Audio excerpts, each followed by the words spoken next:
Assalamualaikum. Pada pembelajaran kita kali ini, kita sudah memasuki bab rahmat Islam bagi Nusantara. Walaupun pembelajaran kali ini kita menggunakan pembelajaran jarak jauh yaitu menggunakan video pembelajaran, tetapi semoga itu tidak menghalangi atau tidak mengurangi semangat kita dalam mencari ilmu.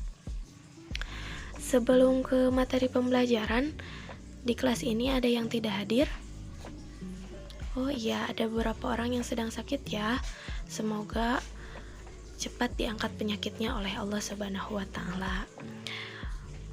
Tujuan pembelajaran kita kali ini adalah setelah dilaksanakan pembelajaran, siswa diharapkan mampu menganalisis dan mengevaluasi sejarah perkembangan Islam di Indonesia dan menjelaskan strategi dakwah Islam di Indonesia. Pada bab kali ini kita banyak menjelaskan tentang sejarah. Mungkin di sini ada yang bertanya-tanya, apa sih sejarah itu? Apa manfaat dari mempelajari sejarah? Sejarah itu adalah suatu kejadian yang terjadi di masa lalu atau di masa lampau, dan banyak sekali manfaat yang bisa kita dapatkan setelah mempelajari sejarah tersebut, entah itu sejarah Islam ataupun sejarah yang lainnya. Misalkan, kita bisa memetik hikmah dari kejadian-kejadian yang di masa lalu, dan kita juga bisa menjadikan itu sebagai suatu pembelajaran pada kehidupan kita di masa sekarang. Ada 3 teori besar yang dikembangkan oleh Ahmad Mansur Suryanegara yang berkaitan dengan pertama kali Islam dibawa ke Indonesia, yaitu ada teori Gujarat, teori Mekah, dan teori Persia. Teori yang pertama yaitu teori Gujarat.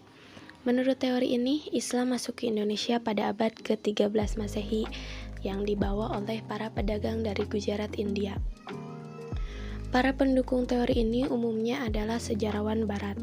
Ada beberapa argumen yang menguatkan teori ini. Yang pertama yaitu kurangnya fakta yang menjelaskan peran bangsa Arab dalam menyebarkan Islam di Nusantara atau di Indonesia. Dan di sisi lain, hubungan dagang antara Indonesia dan India itu sudah terjalin sangat lama.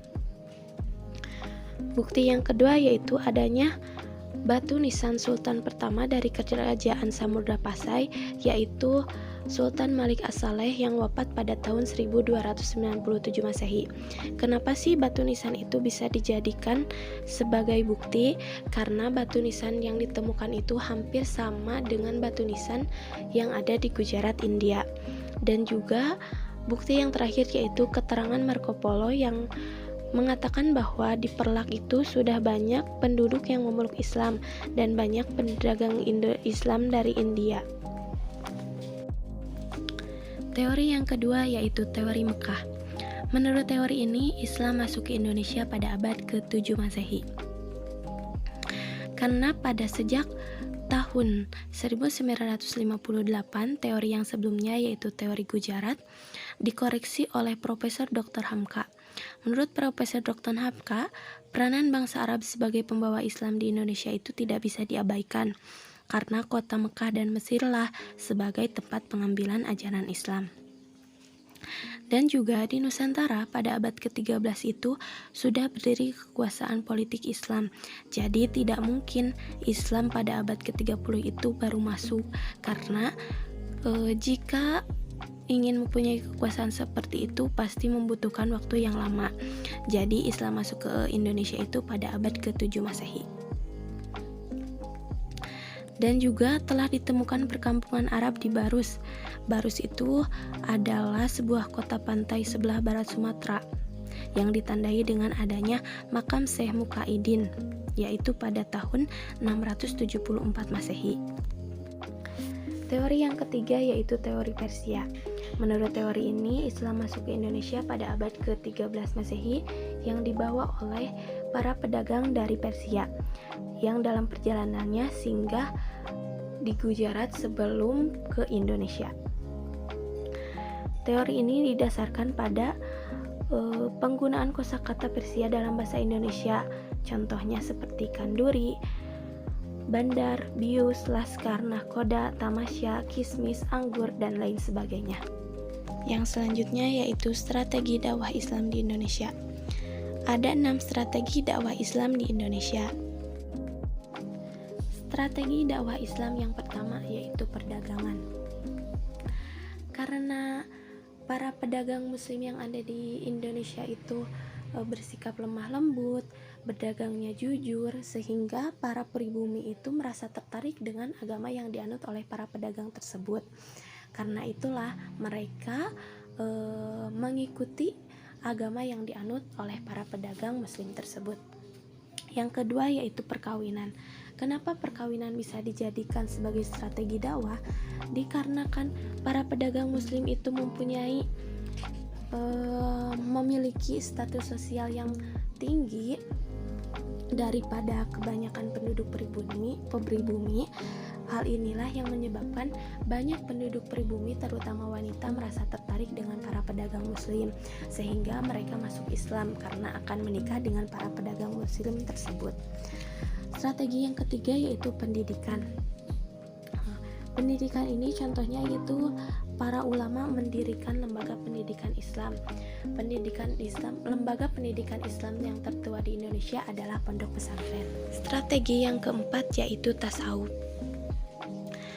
Dengan tasawuf ini, bentuk Islam yang diajarkan kepada para penduduk pribumi itu mempunyai persamaan dengan alam pikiran mereka yang sebelumnya memeluk agama Hindu, sehingga ajaran Islam dengan mudah diterima oleh mereka atau oleh para penduduk pribumi yang sebelumnya memeluk agama Hindu. Strategi yang kelima yaitu kesenian. Contohnya yaitu seperti ada salah satu wali songo yang menyebarkan agama Islam atau berdakwahnya itu dengan menggunakan wayang, yaitu Sunan Kalijaga. Strategi yang terakhir yaitu politik. Contoh strategi politik ini, apabila rajanya sudah masuk Islam, maka akan banyak rakyatnya yang akan mengikuti agama si raja tersebut. Jika ada yang ditanyakan, boleh melalui WhatsApp grup ya. Kita berdiskusi dulu. Kemudian kalian meresum bab rahmat Islam bagi Nusantara. Setelah itu dipoto dan dibentuk PDF kan, kemudian dikirim melalui WhatsApp grup tersebut.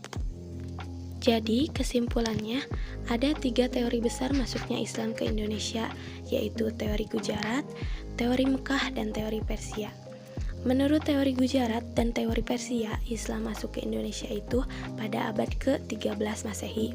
Sedangkan menurut teori Mekah, Islam masuk ke Indonesia itu pada abad ke-7 Masehi. Ada 6 strategi dakwah Islam di Indonesia, yaitu perdagangan, perkawinan, pendidikan, tasawuf, kesenian, dan politik.